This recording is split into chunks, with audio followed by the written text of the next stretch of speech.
going to be a busy day. It's the last day before the first primary of the 2020 election cycle. So today we started off in Manchester, we're going to Nashua, we're going to Salem later, and then we're going to end up with what I think will be the largest event for the Democratic primary process tonight in Durham.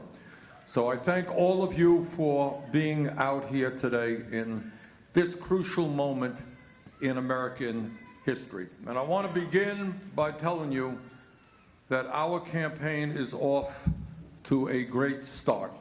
Now, all of you are aware that they have a little bit of problems counting the votes in Iowa. I think they're still counting the votes in Iowa. But at the end of the day, what we know is we won the popular vote by 6,000 votes. We won what they call the realignment vote by 2,500 votes. And the reason we did so well in Iowa, and I believe that we're going to do so well here in New Hampshire, is not because of our TV ads, not because of our radio ads. It's because we have thousands of people knocking on doors. And all of you who are volunteering in the campaign, I want to thank you so much.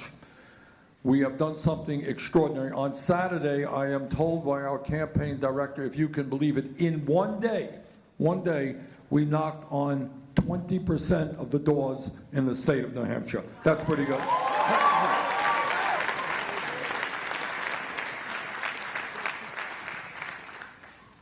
And I want to thank the people of New Hampshire for helping to change politics in America.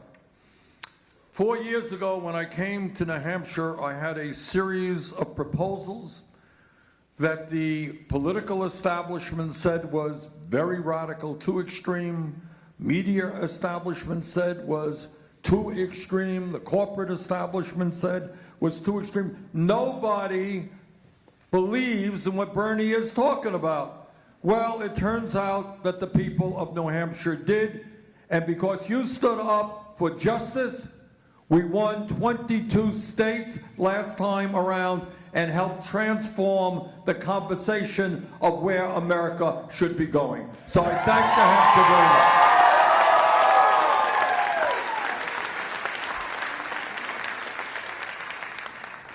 4 years ago, I came to New Hampshire and I said, you know what? If you work 40 hours a week, you shouldn't be living in poverty. We got to raise the minimum wage to a living wage of $15 an hour. 4 years ago, that was a radical idea. You know what's happened since? 7 states have raised the minimum wage to $15 an hour. So has the U.S. House of Representatives. New Hampshire, thank you for getting that ball rolling. 4 years ago, I came here and I said, you know what? We got to rethink education and higher education in America. There is something wrong when in the wealthiest country in the history of the world, hundreds of thousands of bright young people cannot afford to go to college, and many others, by the millions, are leaving school deeply in debt. Something wrong with that. Well, what's happened since is all over the country, in states and cities and in counties, there is a significant movement forward to make public colleges and universities tuition free.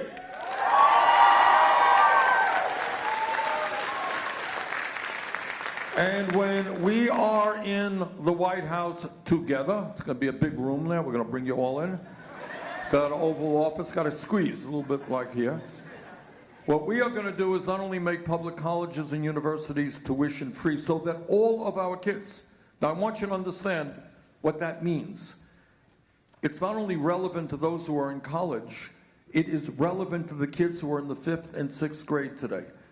Because you got kids all over this country, and I grew up in a working class family, we didn't have a lot of money. But the word has got to go out to parents and kids that if you do well in school, in elementary school, in high school, No matter what your income is, you are going to be able to get a higher education. If you want to go to college, it'll be college. If you want to go to trade school, it'll be trade school. But we will make public colleges and universities tuition free. We will greatly expand Pell Grants so that people in private schools, we will expand work-study programs. And I'll tell you something else that we're going to do. And I want you to think big about this one. When the rulers of the universe, you know who the rulers of the universe are? Those are the big money interests who think they got it all. It's Wall Street and all these guys. They are the rulers of the universe. When they want something, they get it.